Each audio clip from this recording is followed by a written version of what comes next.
so a quick disclaimer. Reloading does present some hazards that you need to be aware of.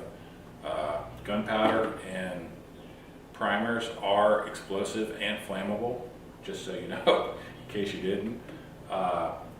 Bullets are made of lead.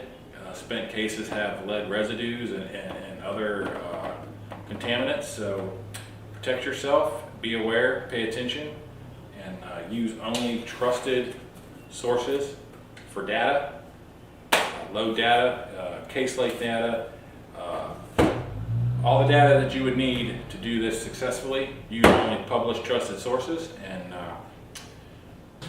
be careful, pay attention, and just have fun. So just want to give you a quick heads up on that. Anything you do is at your own risk, and this video is only for entertainment purposes. So you can watch, listen, take what I have to offer, leave it, doesn't matter to me, but always verify with trusted published load data. So, all right, thanks, and stick around, and we're gonna load some 223, 556, whatever. Hello and welcome back. Today we're gonna do a Rumble exclusive. I am loading up some rifle cartridges for a mountain trip that we have coming up this weekend. We're gonna ride up to the mountain and shoot some steel plates and poke some holes in paper. So I figured I would give me some ammunition to take with me.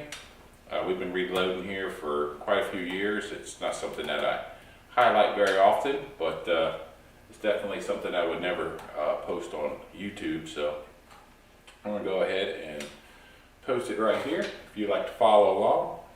The first thing we need to do to get started is have some spent cases, which I have plenty of spent cases. We'll take one out of here and we'll track it through the entire process, so stay tuned. Second thing we need to do is rubber gloves, a lot of lead and other kind of toxic chemicals, powders and residues that are on these shells and on the projectiles and the primers. So protect yourself with some rubber gloves. We already got enough problems in the world. We don't need to bring any more into the world by exposing ourselves to lead and other things that aren't too good for us. I'm not going to highlight too much any of the equipment. I will tell you what it is. I'm not going to be brand specific because none of their profits are going in my pocket. But we're pretty much just going to talk about how we do it start to finish, from the time it's been fired and reloaded and ready to refire. So hold on, the first thing we're going to do is pick out a spent case and we're going to get it cleaned up, and we'll think about putting it in the resizing die. So hold on.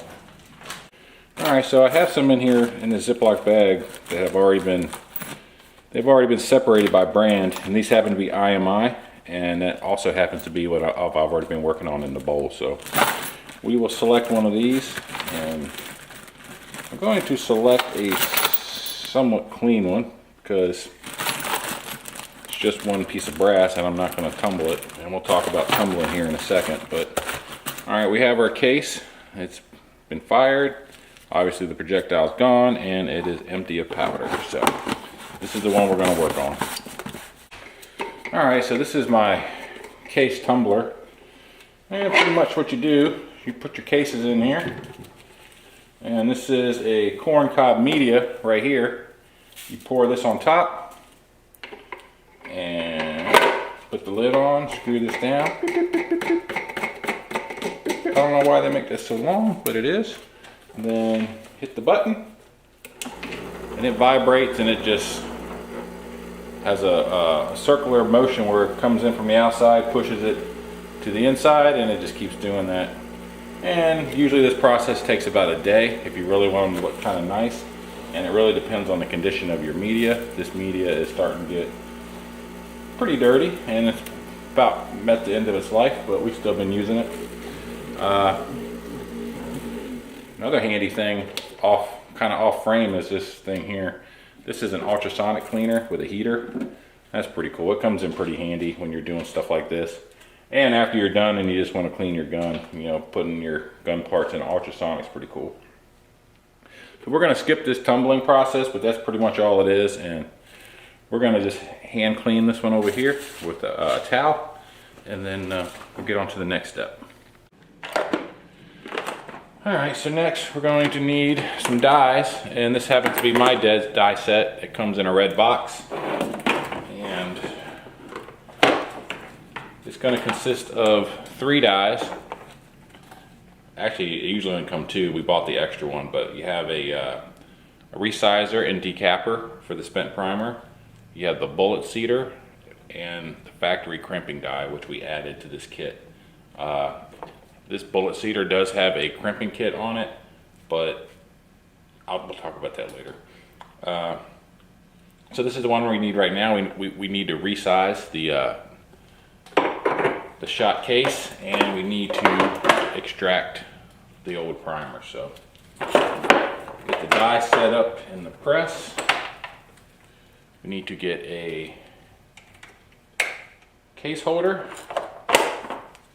And one thing you'll notice about my press set is that it has drop-in twist lock fittings that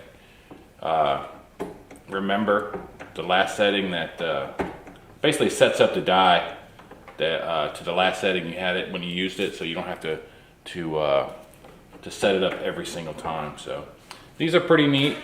They come in handy. You're confident that they haven't moved, but I usually always double check. The only thing I don't like about these is sometimes when you're using it, if you're not paying attention, it comes in and it has a tendency it could work loose, and then you have to go back and kind of, if you find it loose, you got to kind of go back and check your work to make sure nothing was not resized all the way. So to set this die up, you have a locking collar here, and a set screw, and stick this down in there, and you bring the ram up and you screw this down until it touches the ram, like it's touching right now. Let's see if I can show you. See, the lever has pretty much stopped. Comes down and stops. It's actually touching the bottom of the die right now. And then maybe show you here, just a little bit of pop at the end. That's it. A little bit of pop just to take out all the play. And now that's how you set that resizing die up. Bring it back up here. Okay, everything is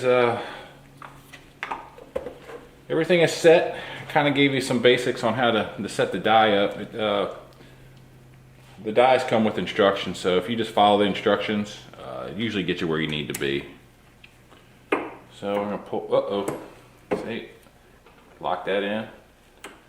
Pull that down and pop. I don't know if you saw the little primer fall out, but normally it has an arm that sends it to a basket that I don't have in place right now. So now what we have is one resized case with the spent primer extracted, and this is ready for the next step. All right, this handy dandy little gadget is a primer swage tool. So a lot of rifle cartridges and even some pistol cartridges, if the manufacturer makes ammunition for the United States military or any military, like this is Israeli military for example, one of the military's requirements is that the primer pockets are crimped, and that's so their ammunition is thrown around, hustled and bustled, and they want to make sure that that primer doesn't come out somehow or move or back out. Not to mention extra pressures, because of some military rounds are loaded to higher pressures than civilian rounds. In theory, there's some pretty potent hunting rounds out there, but we have to remove that crimp that they put on this primer pocket, or we'll never get the new primer in. This is a step that only a handful of ammunitions you really have to deal with when doing that. This happens to be a 5.56 case, so this is one of them. 308's another one. It's actually 7.62 NATO. Yeah, so just one of those things. It's kind of a pain, but it's a one-time deal. The next time you do this case, you won't have to do that again. But basically all it is, you put your case on this stem, And it has a mold on this side. It's kind of like a cup. And then you have the swage pin that comes out here that resizes the primer pocket to the size that it was supposed to be from the factory before the crimp. And you just lay this down in front. And then you pull this forward, and it's tight. And that's a nice tight swage on that. So yeah, crimp primer pockets are a pain. If you're doing mostly just hunting rounds, like high-powered rifle cartridges like 30-06 or like 270, you can probably almost skip this step because they're not going to have crimp primer pockets. But anything that happens to be coincidentally like a NATO round that, like I said, manufacturers make for the military, you could run into this. So we run into enough of this ammunition that we felt that it was worth buying this tool. But if you're not loading any kind of cartridge that is associated with any kind of military weaponry, then chances are you're not going to need this tool. But we do 223, 556. Well, mainly 556 is something we shoot a lot, so it's inexpensive, so it's worth the price of the tool. All right, now next we have to get to the next step. All right, now that most of the monkey work is done, we need to get on to the book work. So this is the cartridge we're working on. And if you're going to do this, you have to have a book. There's no way around it. Pick whoever's book you like. Doesn't matter. But you just have to make sure you have a book. Because I am not smart enough to know all this stuff. And I refer to this book all the time. I've loaded thousands of rounds of this cartridge. And I still refer to the book every single time. Just to double check. Because I do not want to break my rifle and I do not want to break my face. So this is what we're looking at. We're looking at 223 Remington. I think there's actually a 5.56 section, but yeah, there's a 5.56 NATO, which this actually is. And you might think it's not that big of a deal because everything is going to be the same size, but it actually is a big deal because sometimes these NATO cartridges are thicker in the case walls, and if the case walls are thicker, means there's less volume space inside the case. So if you're loading a high-end 223 and a 5.56 case, chances are you can overpressure. Now whether or not that's going to be anything detriment, I don't know, but I do know this is a 5.56, and I do know that the book has a 5.56 section. And I do know that train comes by all the time, screws up my videos. And he's actually pretty nice today. Thank you, Mr. Conductor. Normally he's laying on that thing like there's no tomorrow. Alright, so we are in the 5.56 NATO section. And it's telling me that this case has a maximum case length of 1.76 inches. This is all imperial measurements.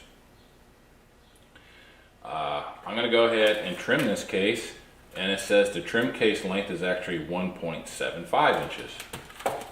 And another tool you have to have if you're doing this is a caliper.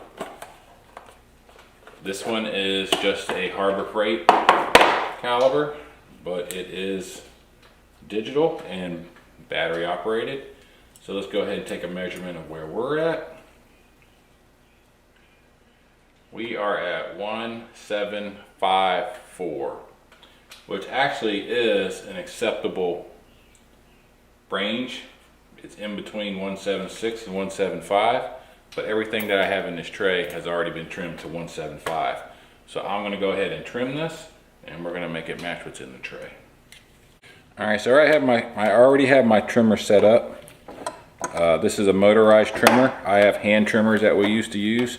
If you have small batches, you can use just a hand trimmer, which is basically just this same cutter that's attached to a knurled knob that you can stick it on the end of the case and just squeak, squeak, squeak, squeak, and it'll trim it off.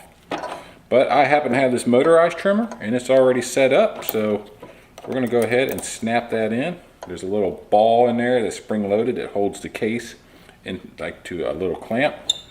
Then I tighten it down, turn it on, trim, trim, trim. See the little shavings coming off there? And this one has been trimmed.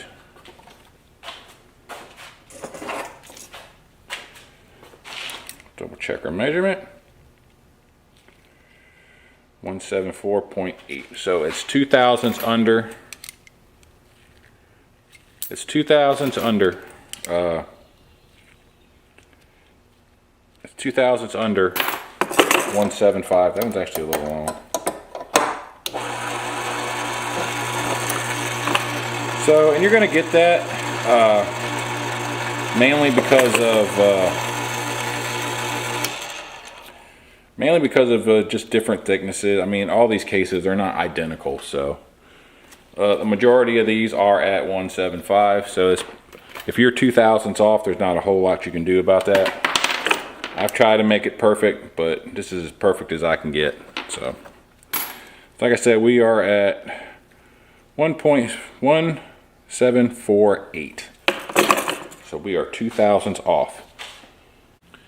Alright, so the next step is chamfer and deburring. Where I trim the cases, there's a burr that is on the outside of the neck. You can slightly feel it.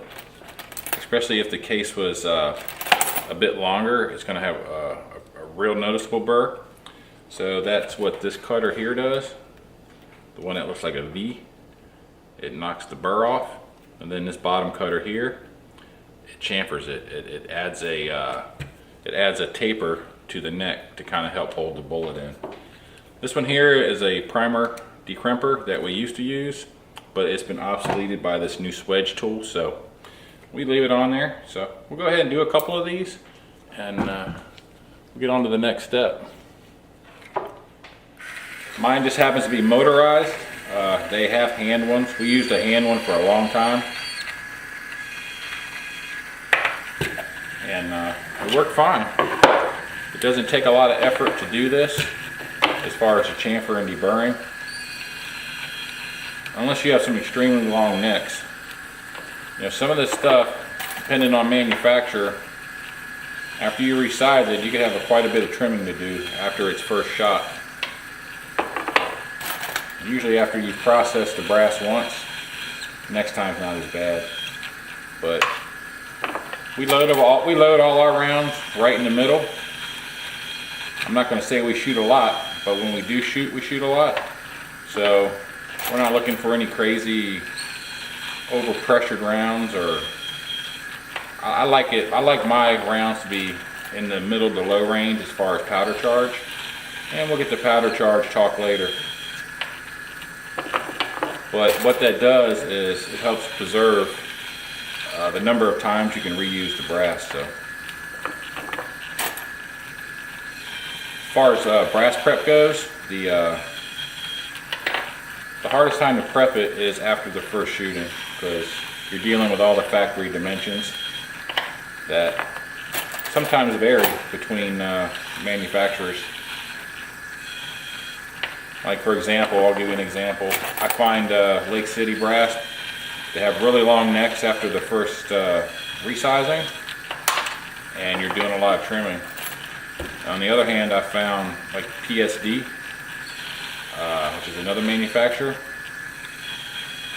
Their neck lengths are within reason after the first shooting, but their primer pocket crimps are a bear to swage out, because they really crimp their primers in. So I'm going to go ahead and process these, and we'll bring it back, because we're going to be ready to start throwing some powder. Alright, we got them all chamfered and deburred, and in the last segment I said we were going to be ready for powder, which is almost true, but it ain't going to do no good without a new primer. So we are going to put in some primers that come in a white box. These are small rifle primers, and today I'm using my hand priming tool. Seems to work pretty good, I guess. It can be a little bit problematic at times, to say the least. But to load this thing up, oh man, this is not a full box. Daggone it. To load this thing up,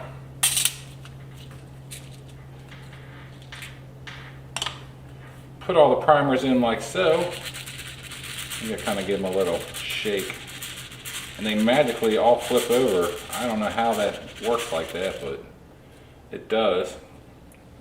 I will have to go scrounge up. Looks like about 3 more primers, but I'm not gonna do that right now. We're gonna go ahead and get started on what we got. And then we're going to need,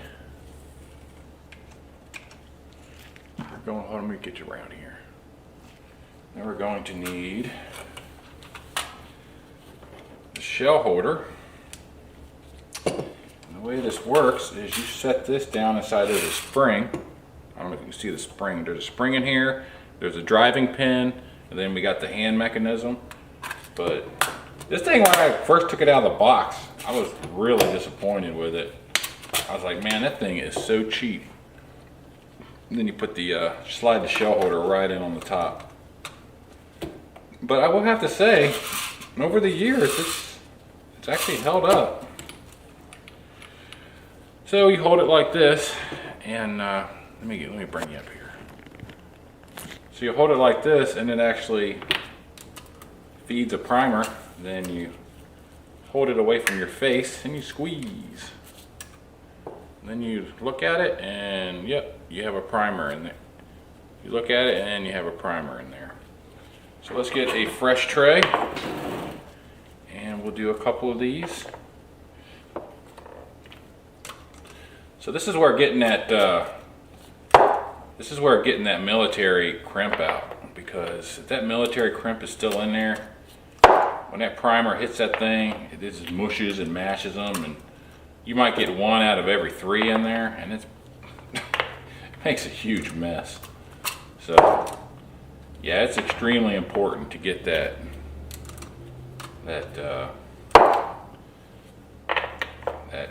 military primer crimp out of those primer pockets. So these are feeding in real nice. They have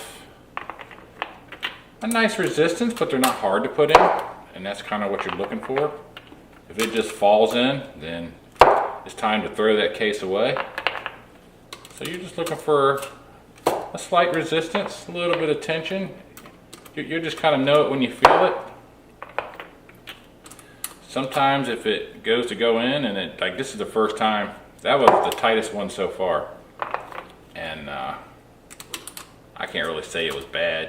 So like that one started to go in and it just stopped. So I'm gonna take a look inside here and find out why. And when I look inside there, I see somehow the primer had gotten sideways. So really need to, oh, I see what happened, it double fed. I got 2 primers in there. So this thing, it's a nice tool, but it's not foolproof. Set that aside. It's not foolproof, so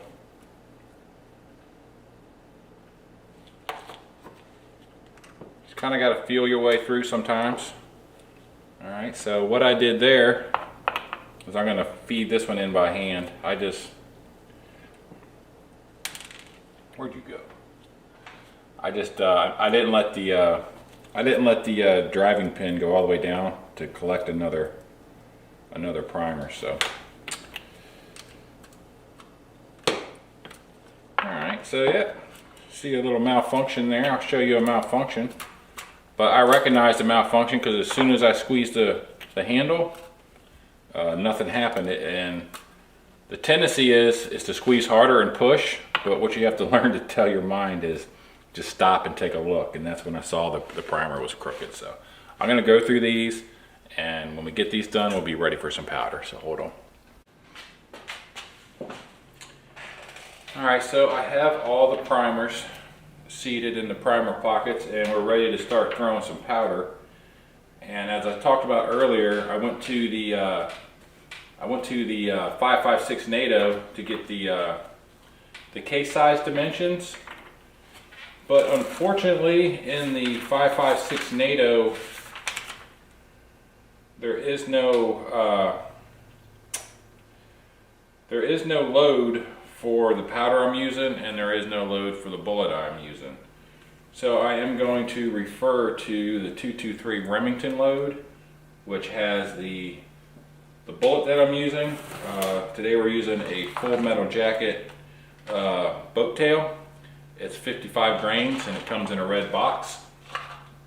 It does have a cannelore groove, and the cannelore groove is where the end of the case is going to crimp into the groove. And we're going to use Varget as our powder, and there is a load for that combination in the 223 Remington, and we are looking at Varget, and I have a range of 22.8 grains all the way up to 26.4 grains. Now, like we talked about earlier with case volumes between NATO and 223, 5.56 NATO and 223, what I'm going to opt to do is load towards the lower end of that scale, and I'm probably going to load right around 24 grains, which is going to put me, it's kind of hard to see, but here's the powder we're using and here's the bullet we're using. 24 grains of powder is going to put me right here, right smack dab in the middle. So I'm not going to have to worry about any kind of overpressures or anything like that. I've loaded this round before. I've used this combination just about every load that we load. Like I said, it's just plinking ammo. So I could come in with about, let's see here, what did I say? Yeah, about 24 grains. And I think we're going to be good to go with 24 grains. Nice round number. And we will leave that there. So now that we've determined what load we're going to shoot, we're going to go ahead and load the powder charger up, and we got to get the charge weight set.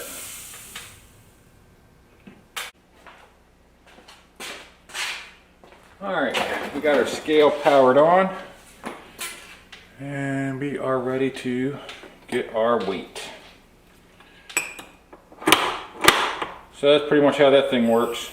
You lift it up to fill the cup inside, and you drop it to drop the powder. And we are at 40 grains. So I actually have to screw this in quite a bit. I was loading some 30-06, so that takes probably twice as much powder as 223. That's the nice thing about Varget. It's pretty versatile. You can use it in so many different rifle cartridges. Right now we're at 29.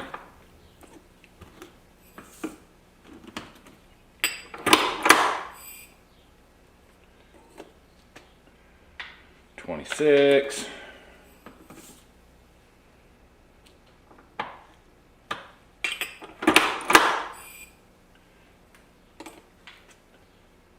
$24.2. So what I'm doing down here to decrease the powder charge, I'm screwing this in. To increase the powder charge, obviously, you'd screw it out. So, I think we're pretty close to where we want to be. 23.8. Now I'm just doing minute turns.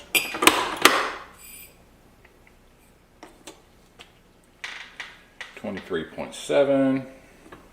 Okay, when you get close, just so you know, one thing I've noticed about these scales is they are not the best. So I've had it on just for a few seconds and it's already off 0. So when you get it close, re-0.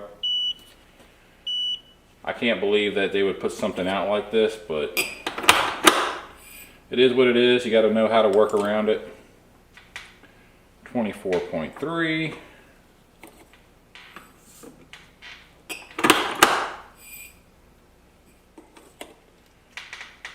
$24.2.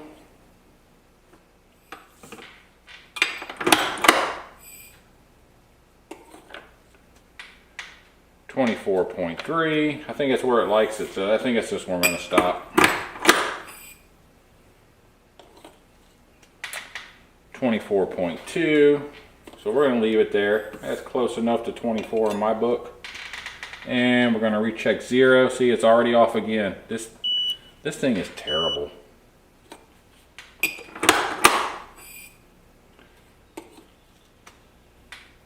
24.4.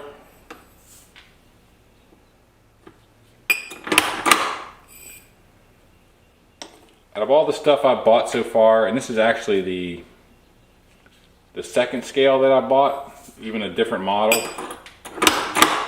I've just been very upset with how well these scales perform, and they're just horrible. All right, 23.8, recheck 0. It's off by 1 already. All right, we're back to 0.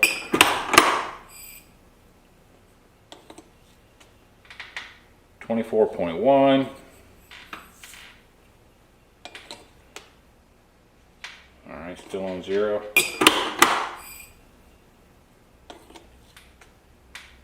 23.7. Just so you know, Varget is not the best measuring powder.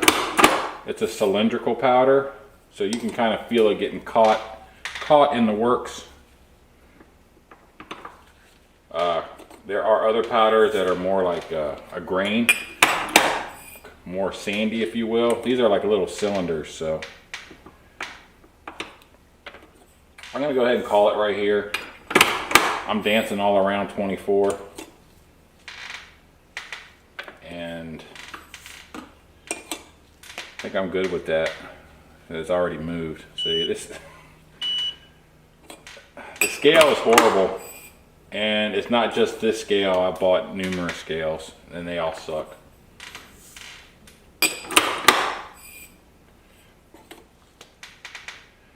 .9. So, I mean, we're dancing all around 24. So we're gonna go ahead and stop here. I'm gonna leave the adjustment here. And next we're gonna get set up and we're gonna start throwing powder. I don't know how many of these are gonna get loaded, but I will throw powder for however long this lasts, and then we'll have to get more powder to finish them off. But let's go ahead and get started with that. Let's go ahead and charge a couple of these. So this is probably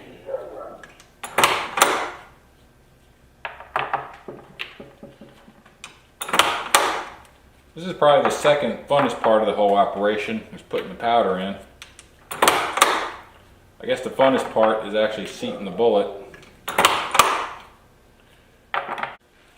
Alright, so just do more checks as you start to fill powder. And we are throwing powder. One thing I like to do is take my finger, rub it along the bottom of every case to make sure that the primer is seated in the pocket. Make sure none of them are bulging out. So we are throwing our 24 grains into these IMI 556 cases.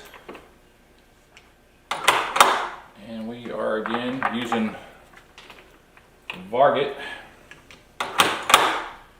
And I am not advocating Varget, I'm just, for the sake of the information, I am telling you that's what we're using. And we are using bullets that come from a red box. So let me go ahead and get all these charged up, and then we're going to move on to seating the bullet. Another double check I like to do is shine a light in here.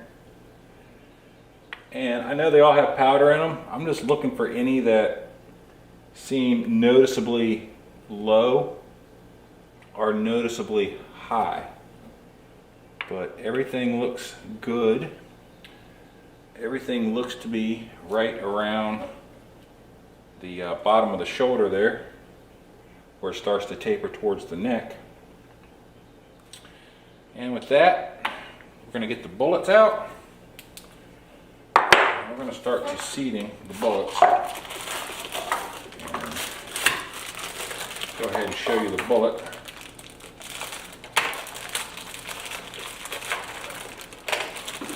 Probably use this fancy knife that I made out of a piece of rebar.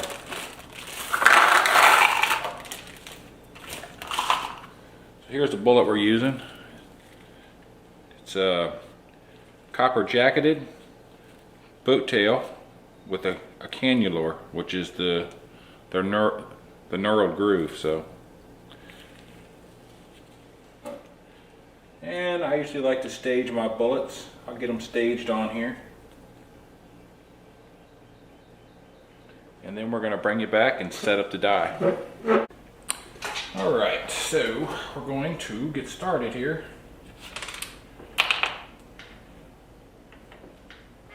We're going to take one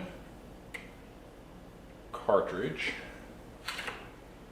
run down the ram. I can feel the bullet start to seep, and we are excessively long. My Candelore groove here, there's where my neck is. Go ahead and get a measurement. 2.3505. And according to the bullet that we're using, we need to go to 2.2000. So this die, this portion of the die body is set to where it does have an internal crimp. So it's set to where that crimp is not even in play. And we'll talk about that more later. So this portion of the die is kind of irrelevant. This is what we're working with now. So we'll screw this down, actually quite a bit. And I didn't let the ram go all the way down because I think I might have went too far. So we are at 2.236. Back that down a little bit.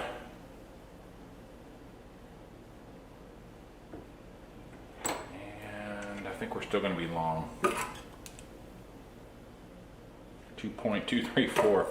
Yeah, so let's go back to where I was. This is going to take a few attempts. It's usually right in the center of that Candelore groove, or just past it, depending on the bullet. I have found that varies between brands, but the brand in the red box seems to be pretty close to in the center. And more advanced loaders will actually go outside of the recommendation of the book and load longer bullets. So we're at 2.207.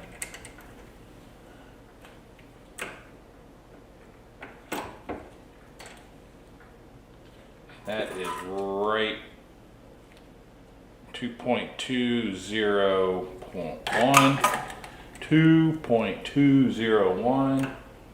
And I did not let that ram all the way down. 2.200, and it just flashed 19.9. So, all right, now let's grab another one. Throw that one in the bucket.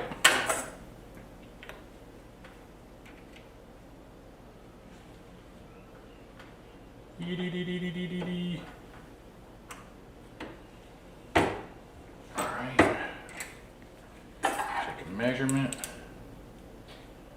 2.206. So I'm actually happy with that because they're all going to vary a couple of thousandths.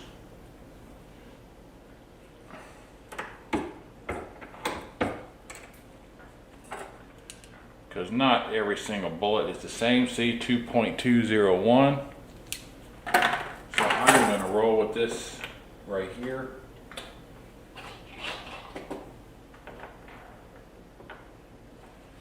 And grab another one. I'm just feeding these in.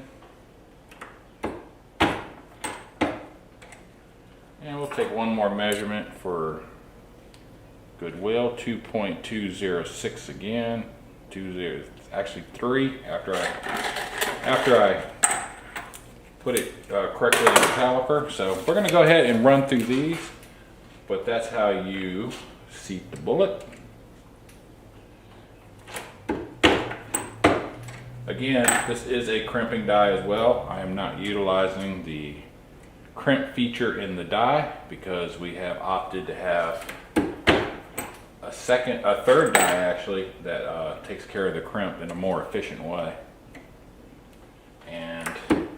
reason we opted for another die specifically for doing crimps is, so all of my cases are pretty close to the same, but every once in a while there may be one that is slightly longer, slightly shorter. They're not all exactly the same, especially with my standards where I'm just loading plinking ammo, and I'm not, I am trying to get them as close as I can at an efficient manner. I don't want to sit here and throw 3 cases aside just to grab the ones that will work for me. They're all within spec, they're all within range, but they're all slightly different lengths. So what happens is when you use the crimp feature in this die, the slightly longer ones, if they are to a point of being slightly too long, versus, how can I explain this?